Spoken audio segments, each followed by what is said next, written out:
So I've gone and bought myself another Starlet, and it's not just any old ordinary Starlet, it's a bit of a special one.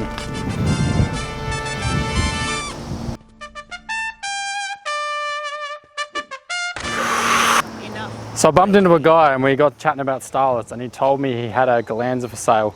I was a little bit skeptical because, as far as I know, Galanzas never come out in Australia, complied to be driven on the roads. I know people buy the half cuts and stuff like that, and they take all the turbo gear out and do the conversions.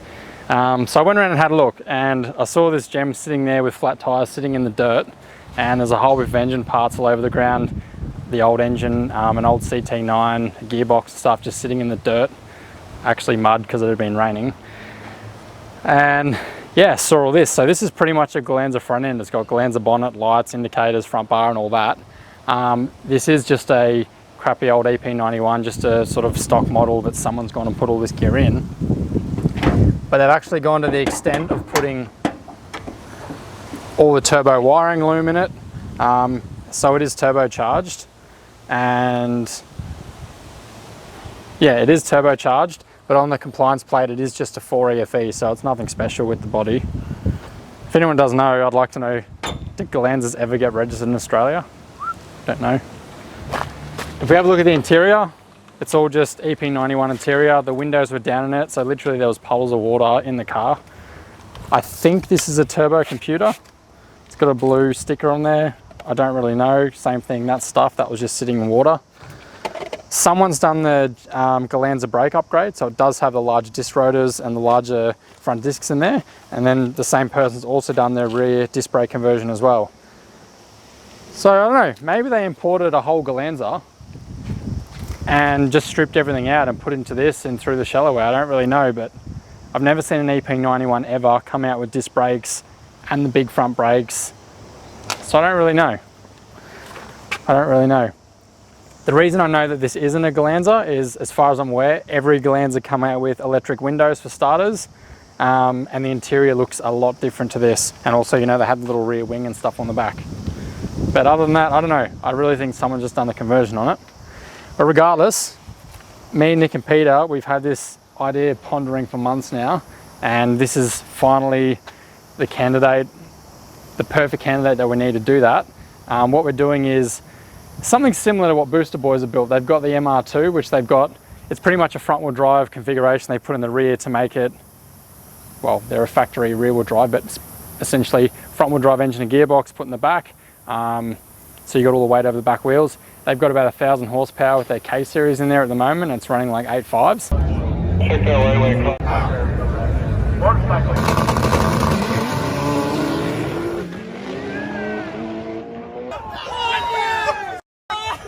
We want to do a similar thing. Engine and gearbox in the back, which will just be a 4E FTE, but we're going to go with an auto. We'll have to rip all the interior out and chop a hole in the floor, build up like an engine frame in the back and work out where the mounts and suspension, all that's going to go.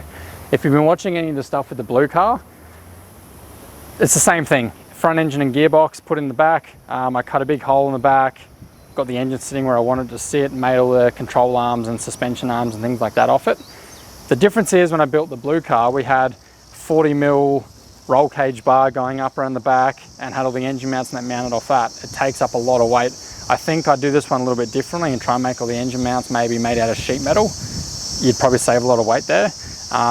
We are going to keep the radiator in the standard front position. We're going to mount the fuel tank in the front as well. Nick's donated us an aluminium one, so we can mount that in the front. We're going to have air conditioning. We're going to use probably 40 or 50 kilos of sound, I forget what it's called, a Dynamat sound deadener. We're going to put that all through the doors, all through the floor, the roof and everything else. So when you jump in this and drive it, we don't want this to be a piece of shit car that you drive down the road and it's uncomfortable. We want it to have air conditioning and actually feel nice when you drive it. So yeah, we were going to wait till Nick got back. Nick's actually down south at the moment. He's stuck in quarantine in Sydney, but we thought we'd do the announcement now and at least just explain what we're doing. And when Nick gets back, we're going to rip everything out and start chopping holes in it and get the build underway. We've got a bit of a stock plastic air intake pipe here. I don't think I've ever seen one of those before. So we got a whole heap of parts. Stock CT9 turbo. We've got the 4E FTE, but it spun a bearing. Don't know what I'm going to do with that yet, but figured we'd just grab it anyway. Got the head, distributor, C52 gearbox. That's just a stock Starlet one. Again, all this was out in the rain, so I don't know if there's going to be water inside of it. Oh, that's a shame. Can't say I've ever seen a 4E FTE balancer before. And look, it's all destroyed. Peter, have a look under here. Look at all the frame and stuff that I've used. Yeah. That's thick roll cage bar. That's probably 4 mil thick. It's heavy. Heavy as. So I think we'd be able to make some neat chromoly frame come down just to support the bottom of those control arms and not actually have to have that.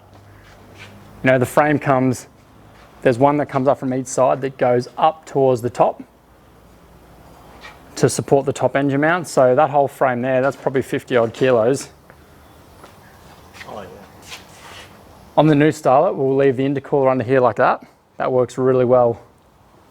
And we can just run some aluminium pipes down the front. Not sure which side yet. And we'll run a full-size radiator at the front of the car, as well as a automatic transmission cooler.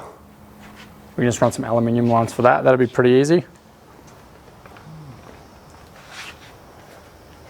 I've wanted to switch over to go autos for this, but the problem is it took me so long to get the manuals to actually shift properly. And now that it finally works, and I've just spent a lot of money on clutches and getting the gearboxes right and everything else, it's a bit of a waste to pull that out to start again to try and get autos to work. So with the new car, doing an auto conversion and stuff in that, it means we can play around with it. If we get it to work really well, maybe one day I'll look at doing an auto conversion on this. But for now, it'll just be fun to play with it on the other car, I think. Yeah, okay. Hey, why don't you have the intercooler in the front? There's already a lot of shit in the front of the engine bay as it is. But like, couldn't you put it here? Yeah, but also too, if you've got the intercooler up there, then you've got to run like 3 meters of hoses down and 3 meters of hoses back. Oh, yeah. It'll create a little bit of lag. Whereas right there, that works really well. Like these are the same intercoolers, same on the front to the back. The air temps on the front are hotter than the ones on the back. It's something to do with the air density that comes underneath the car. It's thicker or denser, so it makes the intercooler work better. I think as well, you have a fan on it. Whereas if it's in the front, you can't have a fan. Well, you don't. When you're driving, same as radiator fans, the fan doesn't really do anything. That's just when you're sitting still. So if I'm lining up to go the drags, I'll have the fan going flat out. But then when you're actually moving, I don't think it's doing anything anyway. But still, when it's separated from the radiator, it's better. Yeah. So I think building this new car is just going to be doing a lot of things that I would have done different on this. So like this car, we've got engine and gearbox in the back, got the intercool there. The radiator's right in the side there. So there's a lot of heat coming in, blowing around, can't really get out. We've also got the fuel tank that mounts at the back of the car here. Heats up the fuel, you've got the radiator air coming in, there's no exhaust fans or anything sort of bringing it out. It does work, but for anything street driven, it'd be a bad design. It would overheat all the time. I reckon also having the radiator in the front means you have more water. So more water means it'll take longer to overheat. Oh yeah, more cooling, yeah, you're right. More cooling. But the main reason we actually wanted the radiator in the front is if you've got no weight in the front of the car, I'm not saying it's just going to pop wheelies everywhere, but it's going to make it really unstable. If you try and hook around a roundabout when it's wet, the front might just skid off because it'll be back heavy. I mean, you never see MR2s as drift cars and stuff like that. Fantastic drag cars. Oh yeah. But you never see them as drift cars or circuit cars or things like that. Just there's too much weight over the back wheels. So to have radiator and some fuel tank and stuff in the front, we're going to keep a bit of weight over the front wheels. So this isn't going to be any Project Binky that goes on for 7 years. Project Binky is that all-wheel drive Celica that they've put into the running gear into a Mini over in the UK. Fantastic build, awesome build quality. It's just been going for a long time. We really want to get this done in like a couple of months, from sort of start to finish, get it driving on the road and start, developing and getting it to go good. Auto from a Passero? Yes, 4-speed. So the 3-speed from a Starlet, they're a mechanical gearbox. Apparently not very strong, I don't know, never played with one. But then you've got the 4-speed from the Passero, much bigger box, stronger internals, they're also electric. So we've got an automatic computer which we can plug into that. So when we've got our shifter, we can manualize it. So it's not just putting it in drive and go. You'll actually need to use first, second, third to actually drive it. So if you think this is the most ridiculous, stupidest idea you've ever heard, put a comment below. Or if you think this is going to be awesome, maybe give some tips, put some comments below. We're just going to jump straight into it and get it all happening. Keep you guys updated. Anyway, that's it. Peace.